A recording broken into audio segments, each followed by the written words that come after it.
Hello friends, स्वागत है आप सभी का हमारे यूट्यूब चैनल परफेक्ट स्टेनोग्राफर्स पे। तो फ्रेंड्स, आज शॉर्ट हैंड थ्योरी के चैप्टर 4 की क्लास नंबर 2 है। इससे पहले मैंने चैप्टर 4 की क्लास नंबर 1 में जो है आपको फर्स्ट प्लेस वॉवल समझाई थी कि फर्स्ट प्लेस वॉवल लगा के हमारे वर्ड्स किस तरीके से बनते हैं। वो सभी वर्ड्स मैंने आपको एक्सप्लेन किए थे।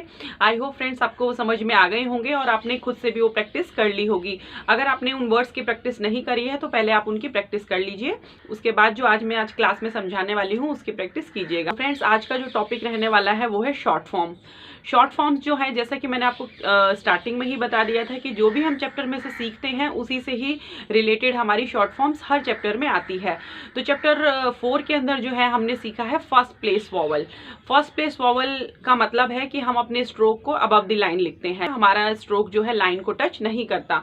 तो उसी से ही रिलेटेड जो है हमारी शॉर्ट फॉर्म्स हमको चैप्टर 4 में जो है दे रखी हैं। आप एक बार बुक में देख लीजिए, यह है पेज नंबर 10 पे शॉर्ट फॉर्म्स दे रखी हैं। मैं आपको ये एक्सप्लेन करूंगी कि किस तरीके से बनेंगी।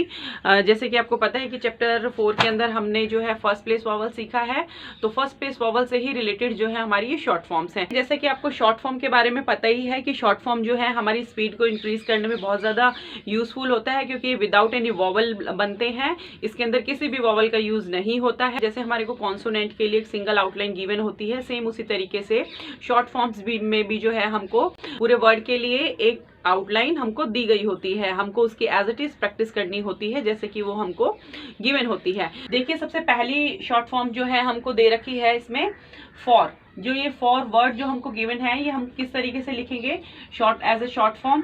अगर हम अबव द लाइन जो है एफ को ड्रॉ कर देंगे, एफ कॉन्सोनेंट को अगर हम अबव द लाइन बना देंगे तो वो हमारे फॉर वर्ड को रिप्रेजेंट करेगा।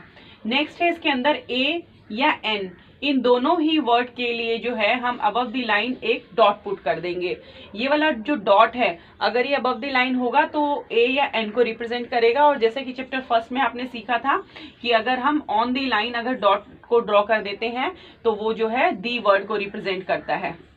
ये जो है फ्रेंड्स हमारे आर्टिकल होते हैं ए एंड द। तो आर्टिकल आपको क्लियर होंगे। देखिए, जब एग्जामिनर हमको इंग्लिश की जो डिक्टेशन देता है उसको हम शॉर्ट हैंड में लिखते हैं, और शॉर्ट हैंड में अगर हमने ये डॉट लगा रखा है अपना, जब हम उसको ट्रांसक्राइब करेंगे तो उस टाइम पे जो है इस डॉट के नेक्स्ट वाले वर्ड का फर्स्ट लेटर अगर आपके वॉवल से स्टार्ट हो रहा है, दैट मीन्स जो ये डॉट को है उसको एन जो है आप उसको ट्रांसलेट करेंगे, अदरवाइज वो ए की फॉर्म में ट्रांसलेट होगा। आई होप फ्रेंड्स आपको क्लियर हो गया होगा। देखिए, नेक्स्ट जो है हमारा ऑफ वर्ड दे रखा है। ऑफ के लिए हम एक ये वाला साइन लगा देंगे। ये वाला जो स्मॉल साइन है ये ऑफ वर्ड को रिप्रेजेंट करेगा। ये लाइट ड्रॉ होता है। नेक्स्ट जो है इसके अंदर दे रखा है ऑन। ऑन जो है अगर अबव द लाइन हम ये बना देंगे on above the line straight, ये जो है हमारे ये वाला साइन हमारे ऑन वर्ड को रिप्रेजेंट करेगा। नेक्स्ट है हैड। हैड के अंदर अगर above the line D consonant को अगर हम ड्रॉ कर देंगे, डी कॉन्सोनेंट को, ये डार्क बनेगा। अबव द लाइन अगर हम इस डी कॉन्सोनेंट को ड्रॉ कर देंगे तो वो हैड वर्ड को रिप्रेजेंट करेगा। तो ये जो है हमारी 5 शॉर्ट फॉर्म हमको दे रखी है हमारे चैप्टर 4 के अंदर। ये देखिए, ये 4 शॉर्ट फॉर्म्स दे रखी हैं। फ्रेज के अंदर ये बोल रहा है कि ऑन दी और बट दी हम किस तरीके से बनाएंगे एज ए फ्रेज। देखिए, ऑन हमारा अबव द लाइन बनता है और बट जो है हमारा ऑन द लाइन बनता है। ये दोनों स्ट्रेट होते हैं, एक अबव द लाइन ये ऑन को रिप्रेजेंट करेगा और ये जो है हमारे बट को रिप्रेजेंट कर रहा है। लेकिन अगर ये एज ए फ्रेज हमको बनाना होगा, फ्रेज के अंदर अगर हमको ऑन दी लिखना है या बट दी लिखना है तो वो जो है हल्का सा हमारा स्लांट हो जाएगा। ये ऑन स्ट्रेट ना रह करके हल्का सा स्लांट हो जाएगा और उसके साथ जो है ये दी का टिक ज्वाइन हो जाएगा। अगर बट के साथ अगर हमको दी बनाना है, ये एज ए फ्रेज अगर हमको लिखना है बट दी, तो उसके अंदर बट भी स्ट्रेट होता है। लेकिन अगर एज ए फ्रेज लिखना है, दी का टिक ज्वाइन करना है, तो स्ट्रेट ना रह करके वो भी थोड़ा सा स्लांट बनेगा और इस तरीके से दी का टिक ज्वाइन होगा। फ्रेजेस के वे में जो है हमको ऑन दी और बट दी किस तरीके से लिखना है ये इसमें एक्सप्लेन कर रखा है। तो फ्रेंड्स ये शॉर्ट फॉर्म्स जो है आई होप आपको समझ में आ गई होंगी कि किस तरीके से बनानी है। आपको इनकी जो है मैक्सिमम प्रैक्टिस करनी है, जिस तरीके से आप लास्ट जो है सभी वर्ड्स की और शॉर्ट फॉर्म्स की प्रैक्टिस करते आ रहे हैं। उसके बाद जो है फ्रेंड्स इसके अंदर ये शॉर्ट फॉर्म के बाद जो है एक्सरसाइज 7 है, एक्सरसाइज 8 है। आपको इन दोनों एक्सरसाइज की प्रैक्टिस करनी है। आफ्टर दैट ये पॉइंट नंबर 12 हमको दे रखा है सेकंड पोजीशन। मैं एक बार ये वाला टॉपिक आपको क्लियर कर देती हूँ, उसके बाद मैं आपको एक्सरसाइज एक्सप्लेन कर दूंगी कि हमको एक्सरसाइज भी किस तरीके से करनी है। देखिए सेकंड पोजीशन रूल के अकॉर्डिंग फर्स्ट वॉवल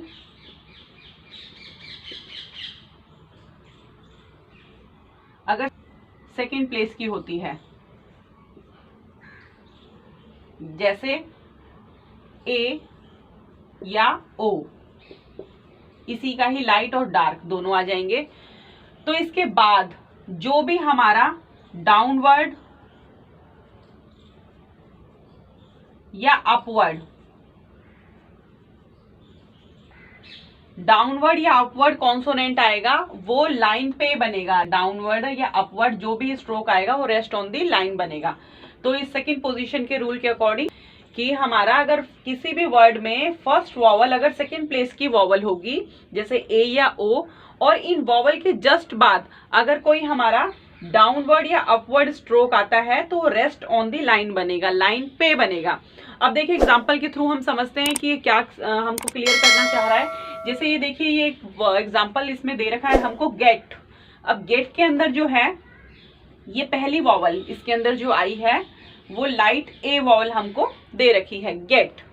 अब उसके बाद इस वॉवल के जस्ट बाद जो ये स्ट्रोक आ रहा है टी, ये हमारा टी जो है डाउन स्ट्रोक है, डाउन स्ट्रोक है हमारा टी जो है हमारा डाउन स्ट्रोक है।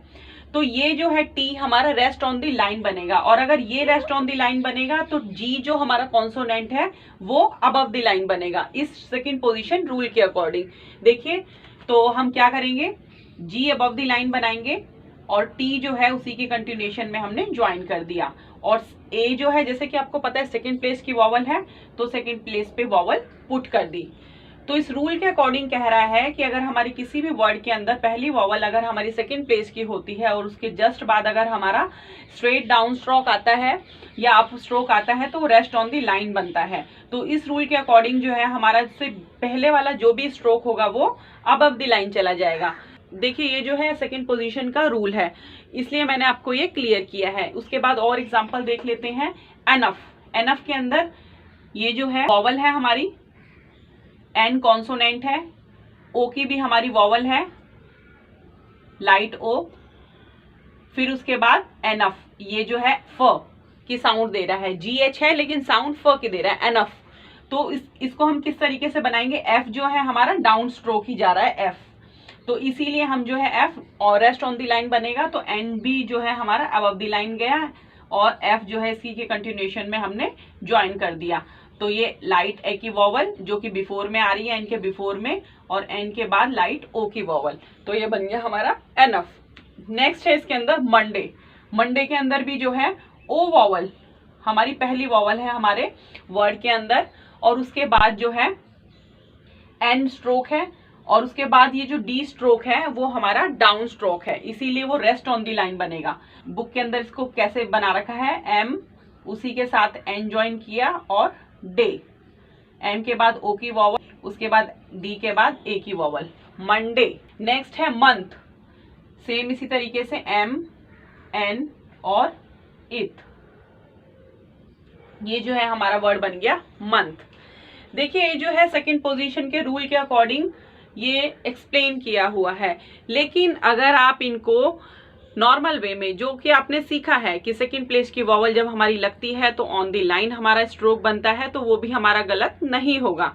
देखिए जैसे आप गेट लिखते हैं, अगर आप गेट इस तरीके से बनाते हैं अकॉर्डिंग टू रूल जो आपने सीखा है, जी ऑन दी लाइन बनेगा क्योंकि ए की वॉवल है, जब ए की वॉवल लगती है तो हमारा स्ट्रोक जो है ऑन दी लाइन बनता है, और सेकंड प्लेस पे वॉवल लगती है और टी जो है उसके साथ हमने ज्वाइन कर दिया। अगर आप इस तरीके से लिखते हैं तो ये भी आपका ठीक ही होगा, क्योंकि इस वाले रूल के अंदर जो है कई स्टूडेंट्स कंफ्यूज हो जाते हैं। कंफ्यूज ना होकर के अगर आपको ये रूल, सेकंड पोजीशन का रूल समझ में आ गया है तो आप इस तरीके से इन वर्ड्स को बनाइए। और अगर कोई आपको कंफ्यूजन रहती है तो आपने जो सीखा है सेकंड प्लेस वॉवल का रूल, उसके अकॉर्डिंग ही आप अपने वर्ड को बनाइए। तो इसको हम भी, इस एनफ को भी हम कैसे बना सकते हैं, जैसे ए जो है सेकंड प्लेस की वॉवल है तो एन और एफ, इस तरीके से अनफ बना सकते हैं। नेक्स्ट है मंडे, एम में ओ, लाइट ओ की वॉवल है इसलिए एम को हमने ऑन दी लाइन बना दिया, इसी के साथ एन ज्वाइन कर दिया और डे, और इसके अंदर जो है सेकंड प्लेस की वॉवल, ये बन गया मंडे। इसी तरीके से मंथ भी हम लिख सकते हैं एम, एन और इथ। देखिए हमने चैप्टर फर्स्ट में यही सीखा था कि अगर हमारे वर्ड पे सेकंड प्लेस की वॉवल लगती है तो हमारा वर्ड ऑन दी लाइन बनता है। लेकिन सेकंड पोजीशन रूल के अकॉर्डिंग जो है ये इस तरीके से एग्जांपल ये दे रखे हैं। तो मैंने आपको ये टॉपिक क्लियर कर दिया है कि सेकंड पोजीशन के अंदर हम अपने वर्ड्स को किस तरीके से बनाएंगे, और अगर इसमें कोई कंफ्यूजन होती है तो आप अपने नॉर्मली जैसे आपने सीखा है आप उस तरीके से भी अपने वर्ड्स को बना सकते हैं। तो फ्रेंड्स आज हमारा चैप्टर 4 कंप्लीट हो चुका है। आज मैंने आपको शॉर्ट फॉर्म्स और सेकंड पोजीशन का रूल एक्सप्लेन किया है। हमको शॉर्ट फॉर्म्स की प्रैक्टिस करनी है और ये सेकंड पोजीशन के वर्ड्स की प्रैक्टिस करनी है। आफ्टर दैट हमको अपनी एक्सरसाइज बनानी है। तो हमारी चैप्टर 4 के अंदर जो है 3 एक्सरसाइज हमको दे रखी है, एक्सरसाइज 7, 8 और ये 9। ये 3 एक्सरसाइज जो है हमको दे रखी है। हमको इन तीनों एक्सरसाइज की प्रैक्टिस उसी तरीके से करनी है जिस तरीके से हमने प्रीवियस एक्सरसाइज अपनी प्रैक्टिस की है। देखिए जो थ्योरी की बुक है, न्यू एरा की बुक जिसमें से आप अपनी थ्योरी सीख रहे हैं, उसके अंदर एक्सरसाइज 7, 8 और 9 शॉर्ट हैंड की फॉर्म में दे रखी है। और इसी की जो की है, ये वाली जो की है, इसके अंदर एक्सरसाइज 7, 8 और 9 की इंग्लिश ट्रांसक्राइब कर रखी है।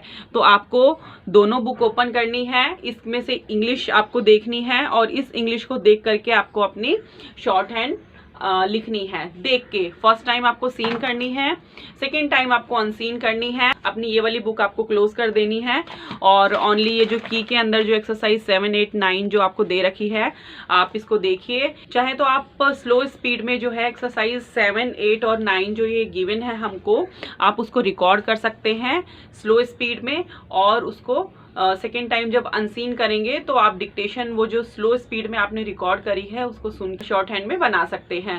थर्ड टाइम जो रिकॉर्डेड वॉइस आपने सुन के शॉर्ट हैंड अपनी बनाई है उसको आपको ट्रांसक्राइब करना है इंग्लिश में। आफ्टर दैट आप उसको मैच करिए कि आपकी कितनी मिस्टेक्स आई हैं। आई होप फ्रेंड्स आपको समझ में आ गया होगा कि आपको प्रैक्टिस किस तरीके से करनी है। तो आप प्रैक्टिस करते रहिए, और अगर आपको मेरी वीडियोस पसंद आ रही हो तो लाइक, शेयर एंड सब्सक्राइब कीजिएगा। Thank you for watching my videos. Bye.